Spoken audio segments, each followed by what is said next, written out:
দেশের ক্রিকেটে তিনি ব্রাত্য, দেখা যায় শুধু ফ্র্যাঞ্চাইজি লিগে। আর সেই সার্কিটে এখনও হটকেক সাকিব আল হাসান। কদিন আগেই কানাডার সুপার 60 টুর্নামেন্টের মন্ট্রিয়াল টাইগার্স আইকন ক্রিকেটার হিসেবে দলে ভিড়িয়েছে এই অলরাউন্ডারকে।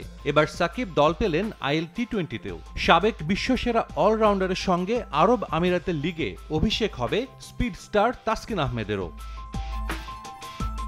দুবাইয়ের জুমেইরা বিচের ফোর সিজনস হোটেলে এবারই প্রথম বসে আইএল টি-20 নিলাম, যেখানে প্রথম ডাকে দল পাননি সাকিব তাসকিনের কেউই। তবে ফ্র্যাঞ্চাইজিগুলোর আগ্রহের ভিত্তিতে পরে আবারও নিলাম ডাকা হয় অবিকৃত ক্রিকেটারদের নিয়ে। সেখান থেকে সাকিবকে $40,000 দলে ভেড়ায় এমআই এমিরেটস।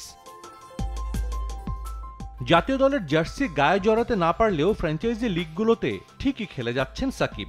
চলতি বছর PSL, CPL, global super league ছাড়াও খেলেছেন মাইনর কিছু ক্রিকেট লিগে। আইএল টি-20তে আগে কখনো খেলা না হলেও লিগটির বর্তমান চ্যাম্পিয়ন দুবাই ক্যাপিটালসের হয়ে গেল জুলাইয়ে গ্লোবাল সুপার লিগে খেলেছিলেন সাকিব। নিলাম থেকে সাকিবের দ্বিগুণ দাম $80,000 তাসকিনকে দলে নিয়েছে শারজা ওয়ারিয়র্স।